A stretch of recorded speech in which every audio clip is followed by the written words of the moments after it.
Hello students, welcome to my channel. Today we will study about class plus 2 chapter 1.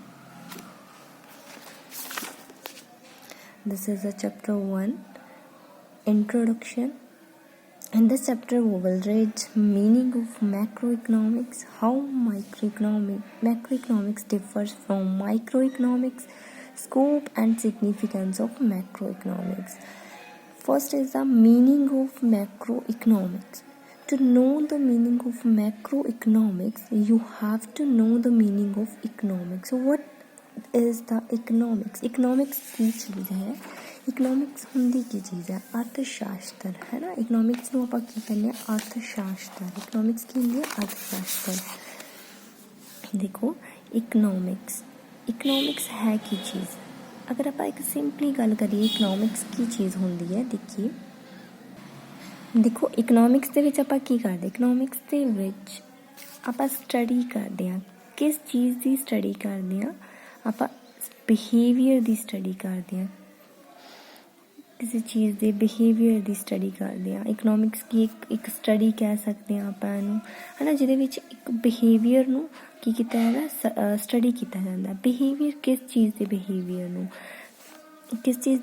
नूं आपां study करदे? किस चीज़ के बिहेवियर नूं स्टडी करदे हां? इंडिविजुअल, है ना, जो एक व्यक्ति है, एक फर्म है, एक इंडस्ट्री है ना, इन्हां सारियां दे बिहेवियर नूं आपां की करदे हां? स्टडी करदे हां। काहदे रिलेटेड? इंडिविजुअल फर्म, इंडस्ट्रीज, इन्हां दियां अनलिमिटेड वॉन्ट्स दी जिहड़ी आपां की करदे हां? स्टडी करदे हां। इन्हां दियां वॉन्ट्स की ने? अनलिमिटेड हुंदियां ने, बट उत्थे की हुंदे ने? रिसोर्सिस जिहड़े अपने ने, रिसोर्सिस अपने की हुंदे ने? स्कार, है ना। स्कार रिसोर्सिस कह सकते हैं, या फिर आप की कह सकते हैं? Limited resources. ठीक है, रिसोर्सिस अपने की होंगे ने? लिमिटेड रिसोर्सिस होंगे ने। ठीक है जी। देखो इकनॉमिक्स की है, व्हाट इज़ इकनॉमिक्स? इकनॉमिक्स की है? एक स्टडी है जिहदे विच आपां किस चीज़ की स्टडी करते हैं?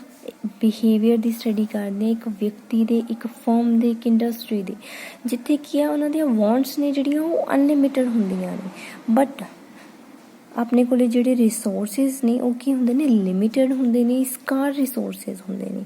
ठीक है, this is called as a economics. ठीक है, now we will understand the meaning of macroeconomics. Now we will understand the meaning of macroeconomics. Firstly, if we know the meaning of macro and economics. When these two are combined together, we will get the meaning of macroeconomics. Macro. What do you mean by macro? Macro means large. Macro means large, means economy as a whole.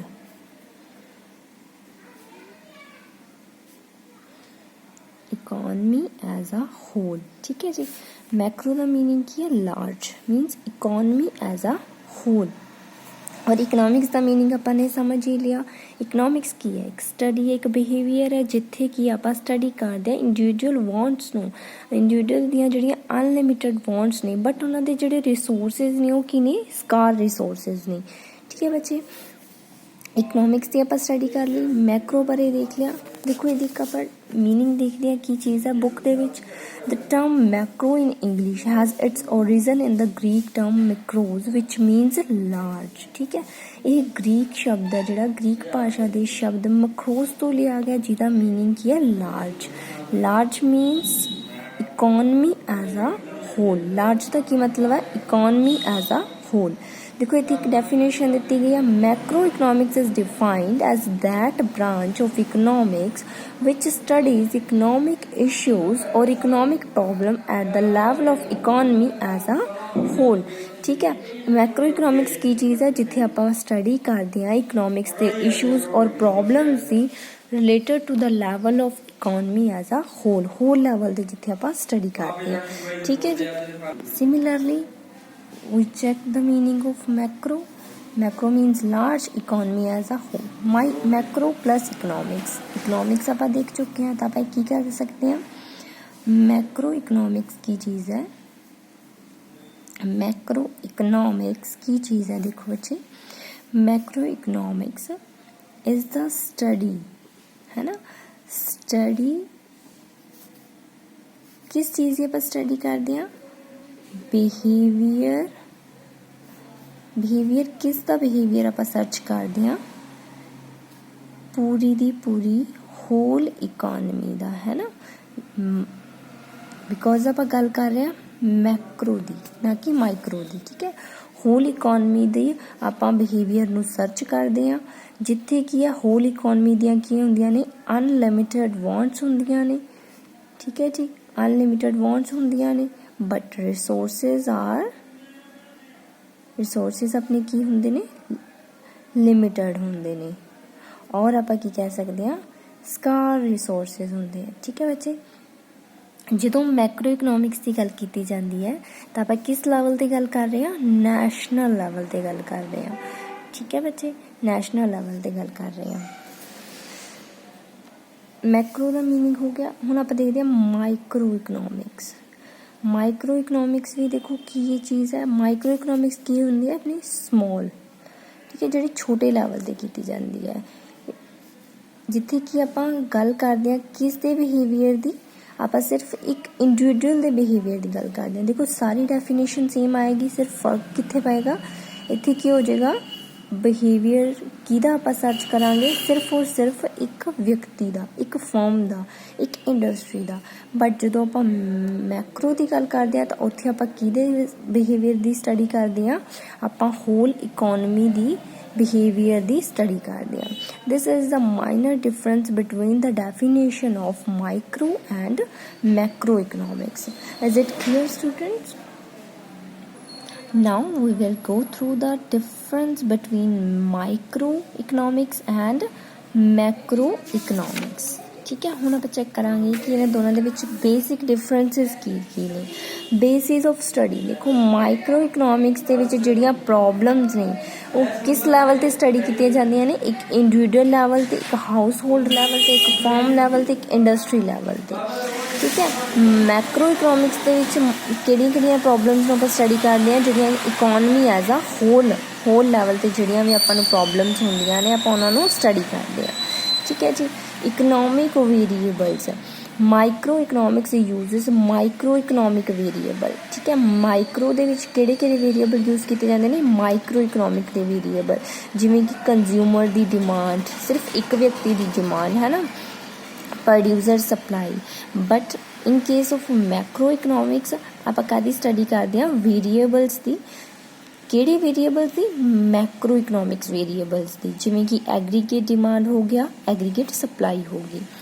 Third point है अपना की है economic agents, ठीक है। Economic agents ने कुछ agents अपने fix किए होंगे, जिवें कि देखो RBI हो गया, सैबी हो गया, TRAI हो गया, ये सारे एजेंट्स कित्थे काम करते हैं, अपनी जिहड़ी मैक्रो इकोनॉमिक्स लैवल ते काम करते हैं, ठीक है बच्चे। तो माइक्रो लैवल ते देखो कि economics decisions are taken largely by the individual economic agent, ठीक है। लार्जली किहदे द्वारा ले जाते हैं, सिर्फ एक इंडिविजुअल इकोनॉमिक एजेंट के द्वारा। वाइल मैक्रो लैवल ते किहड़े ले जाते हैं, institutional agent plays a significant role, ठीक है। इंस्टीट्यूशनल एजेंट इत्थे फिक्स किए जाते हैं, इत्थे किहड़े हुंदे ने, individual economic agent. Institutional agents like RBI, SEBI, TRAI। Degree of aggregation, micro level ते डिग्री ऑफ एग्रीगेशन अपना लिमिटेड हुंदा, और मैक्रो लैवल ते अपना एग्रीगेशन जिहड़ा वो की हुंदा ज़्यादा हुंदा। उस तो बाद देखते हैं आप फिफ्थ पॉइंट है different set of assumptions, micro and macro. Micro ते देखो की है, माइक्रो लैवल ते अपनियां जिहड़ियां असम्पशनस होंदियां वो भी माइक्रो लैवल ते भी अपनियां असम्पशनस होंदियां ने, कुछ मैक्रो लैवल ते भी होंदियां ने। ਜਿਸ ਤਰ੍ਹਾਂ ਤੁਸੀਂ ਬੱਚੇ ਰੀਡ ਕੀਤਾ ਹੋਵੇਗਾ +1 ਕਲਾਸ ਦੇ ਵਿੱਚ, ਜਿਸ ਤਰ੍ਹਾਂ ਲਾਅ ਆਫ ਡਿਮਾਂਡ ਸੀ, ਲਾਅ ਆਫ ਸਪਲਾਈ ਸੀ, ਹੈ ਨਾ। ਉੱਥੇ ਕੀ ਸੀ, ਉਹਨਾਂ ਦੀਆਂ ਕੁਝ ਖੁਦ ਦੀਆਂ ਅਜ਼ੰਪਸ਼ਨਸ ਹੁੰਦੀਆਂ ਸੀ, ਉਹ ਕੀ ਸੀ, ਆਪਣੀਆਂ ਮਾਈਕਰੋ ਲੈਵਲ 'ਤੇ ਸੀ ਅਜ਼ੰਪਸ਼ਨਸ। ਇਸੇ ਤਰ੍ਹਾਂ ਹੀ ਮੈਕਰੋ ਇਕਨੋਮਿਕਸ ਦੇ ਵਿੱਚ ਵੀ ਆਪਾਂ ਅਲੱਗ-ਅਲੱਗ ਟੌਪਿਕਸ ਰੀਡ ਕਰਾਂਗੇ, ਜਿਨ੍ਹਾਂ ਦੇ ਵਿੱਚ ਉਹਨਾਂ ਦੀਆਂ ਆਪਣੀਆਂ ਅਜ਼ੰਪਸ਼ਨਸ ਹੁੰਦੀਆਂ ਨੇ, ਜਿਨ੍ਹਾਂ ਨੂੰ ਲੈ ਕੇ ਹੀ ਆਪਾਂ ਕਿਸੇ ਲਾਅ ਨੂੰ ਆਪਾਂ ਫੁੱਲਫਿਲ ਕਰਦੇ ਹਾਂ। ਉਸ ਤੋਂ ਨੈਕਸਟ ਪੁਆਇੰਟ ਆਪਣਾ ਸੈਂਟਰਲ ਇਸ਼ੂ ਕੀ ਚੀਜ਼ ਹੈ।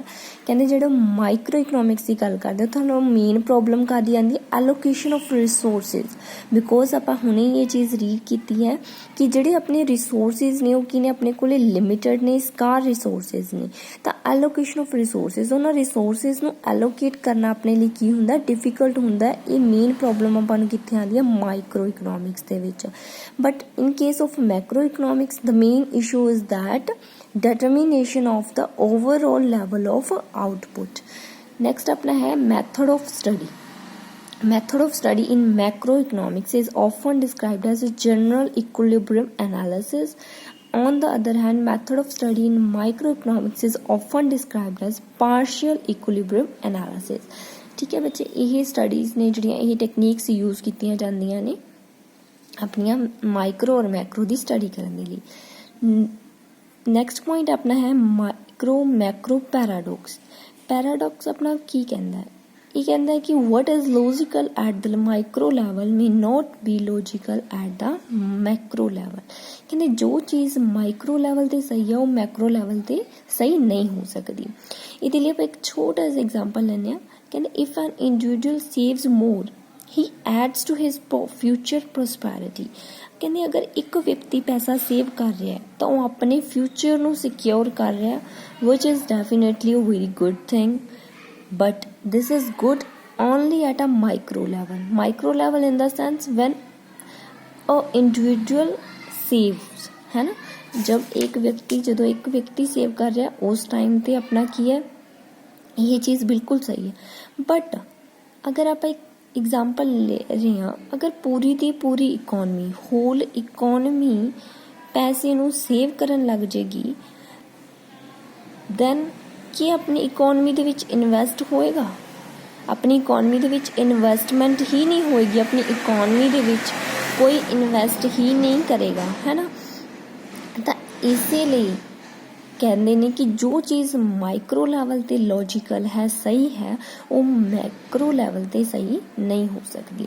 ਇਹ ਆਪਾਂ ਇੱਕ ਐਗਜ਼ਾਮਪਲ ਲਿਆ ਸੀ ਕਿ ਅਗਰ ਇੱਕ ਵਿਅਕਤੀ ਇਕਨੋਮੀ ਦੇ ਵਿੱਚ ਅਗਰ ਇੱਕ ਵਿਅਕਤੀ ਪੈਸੇ ਨੂੰ ਸੇਵ ਕਰ ਰਿਹਾ ਹੈ ਤਾਂ ਉਹ ਆਪਣੇ ਫਿਊਚਰ ਨੂੰ ਸਿਕਿਉਰ ਕਰਨ ਲਈ ਕਰ ਰਿਹਾ, ਜੋ ਕਿ ਅੱਛੀ ਚੀਜ਼ ਹੈ। ਬਟ ਅਗਰ ਪੂਰੀ ਦੀ ਪੂਰੀ ਇਕਨੋਮੀ ਹੀ ਇਹ ਚੀਜ਼ ਕਰਨ ਲੱਗ ਜਾਏਗੀ ਤਾਂ ਆਪਣੀ ਇਕਨੋਮੀ ਦੇ ਵਿੱਚ ਕਿਸੇ ਵੀ ਤਰ੍ਹਾਂ ਇਨਵੈਸਟਮੈਂਟ ਨਹੀਂ ਹੋਏਗੀ। ਅਗਰ ਇਨਵੈਸਟਮੈਂਟ ਨਹੀਂ ਹੋਏਗੀ, ਗੁੱਡਸ ਦੀ ਪ੍ਰੋਡਕਸ਼ਨ ਨਹੀਂ ਹੋਏਗੀ, ਡਿਮਾਂਡ ਫੁੱਲਫਿਲ ਨਹੀਂ ਹੋਏਗੀ, ਹੈ ਨਾ। ਡਿਮਾਂਡ ਨਹੀਂ ਅਗਰ ਆਪਾਂ ਪੂਰੀ ਕਰ ਸਕਾਂਗੇ ਦੈਨ ਕੀ ਹੋਏਗਾ, ਓਬਵੀਅਸ ਆ ਆਪਾਂ ਕਿਤੇ ਲੋਸ 'ਚ ਜਾਵਾਂਗੇ, ਆਪਾਂ ਆਪਣੀ ਇਕਨੋਮੀ ਹੈ ਜਿਹੜੀ ਉਹ ਗਰੋਥ ਨਹੀਂ ਕਰ ਸਕੇਗੀ, ਡਿਵੈਲਪਮੈਂਟ ਨਹੀਂ ਹੋ ਸਕੇਗੀ। These all are the impact of the if whole economy will save money.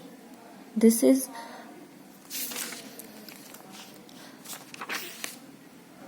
okay students, this is all about today.